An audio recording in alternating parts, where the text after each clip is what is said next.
Knicks back at home, hosting Alec Burks and the Detroit Pistons on Kith night.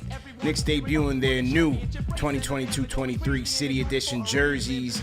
And despite taking a 17-point lead, man, this was not an easy one by any stretch because the Pistons would come back, led by Ivy Burks, Isaiah Livers, and the gang, cutting the lead to at least 4 points. But then the Knicks' big three would have something to say, led by Jalen Brunson, 9 points in the fourth. RJ Julius quickly with a timely three. Knicks would end up pulling away, 121 to 112.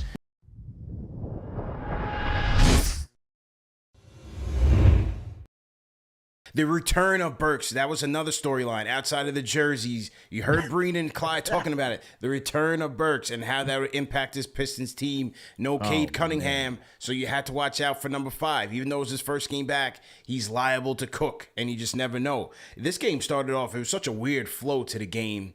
Kind of boring early because both teams couldn't stop fouling each other. The Knicks, on average, gave up 24 free throw attempts per game.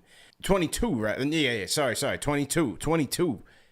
Pistons went to the line 41 times, bro. 41 times. And so it was a very weird pace. You couldn't really get into a flow, but nevertheless, Knicks being the better team, shout out to a 17-point lead. How about RJ, man? 30 points. I thought, obviously the two things that I watch for, or the three things rather, is how he's finishing at the rim. Is he playing good defense? And is he playmaking a little bit more? I've said this in the past couple of shows that he can get to the rim with relative ease. How he's finishing is really a coin flip.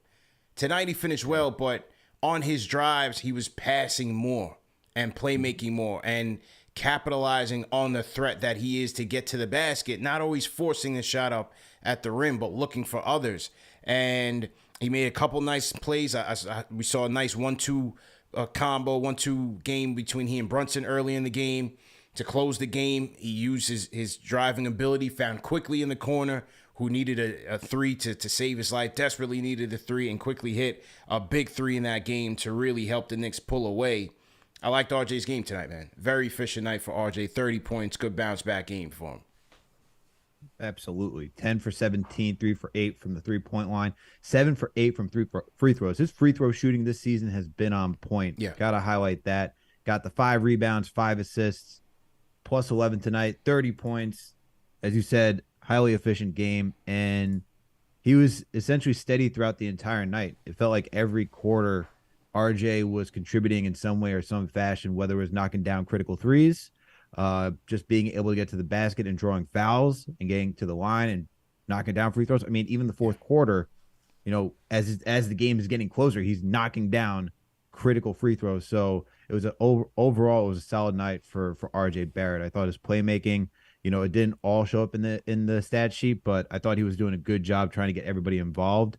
I like how Tibbs staggered his minutes tonight. Once again, like we were complaining about that the last couple of games. Tonight, he went back to that, let RJ rock with the second unit for a bit. And you saw when you allow him to do that, even though he was hot coming out of the gate, it just allows him to continue to stay hot throughout the game. And then you can still rely on him rather than just having him and Randall paired together. And then they kind of throw each other off because both of them need their touches, right? So overall, good game for RJ. I like what I saw tonight. Yeah. But throughout that fourth quarter, as they were trying to make that run, and give credit to Isaiah Livers, man. I like his game. He had a big summer league for Detroit. Very versatile wing, was knocking down a lot of threes, playing some good defense, had a couple block shots. I like his game for Detroit. But Brunson, nevertheless, every time he's kind of like that momentum stopper.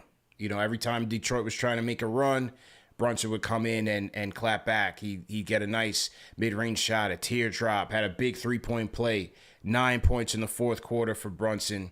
Another solid game for him, 26 points, 7 dimes. I thought he was facilitating very well. 4 steals, 8 for 8 from the stripe, 8 of 16 on the night. Great game by Brunson tonight as well, man, especially closing.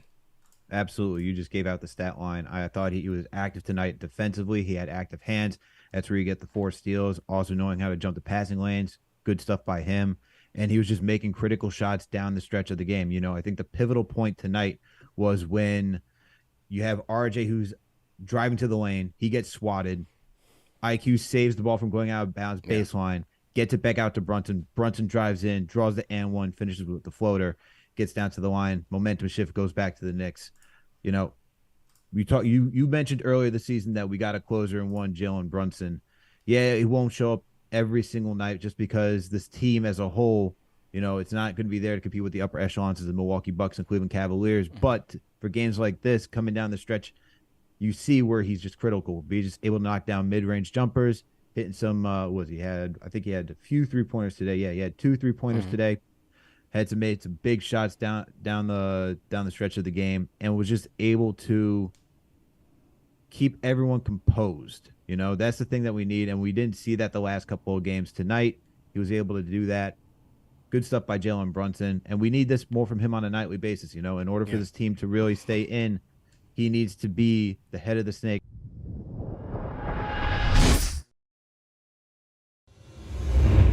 RJ Barrett, I called him out, and this is what I expect. That's what I want RJ to do. Yes, it's against the Pistons, but I don't care. I like that RJ attacked. I like that he was making some threes, getting to the line. RJ Barrett, that's the blueprint type of game. You got to do it consistently. Obviously, the 30 points, I don't expect that every night, but the all-around play, because, again, CP, the one skill set he does have is he can get to the paint. He can attack with his left hand. It doesn't work if you can't finish or make free throws. If he finishes and makes free throws, he can be a very good player. So that was good. I thought Julius had some big rebounds down the stretch. I give Julius credit for making big rebounds. Quickly, here's the thing.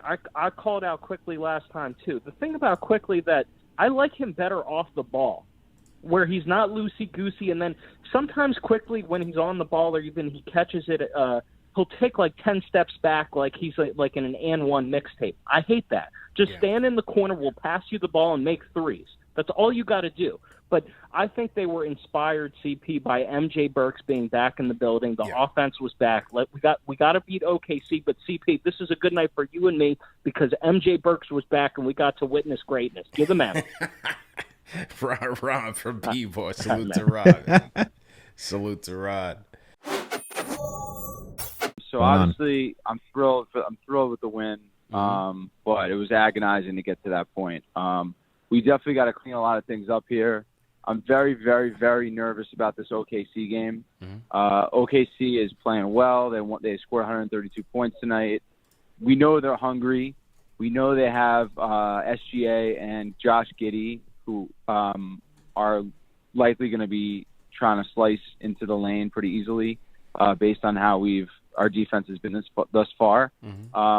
My biggest issue right now with what I see, I really don't like this. You all know that I'm a huge Evan guy, and he hasn't been good. He's been bad.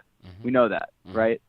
He missed like 2 layups tonight. You know, he got a couple open looks from 3, missed them. This rotation with Reddish, Fournier, and Grimes, I don't like it. I know there's got to be a better way to do the rotation. Like, Cam hasn't distinguished himself, right? He had a good opening game against Memphis. He had a good game against Philly, but he's had a bunch of pretty lousy games since where he's inconsistent. He's just not a consistent shooter. And Grimes is not healthy, clearly, and not in shape. So it's just a very weird thing.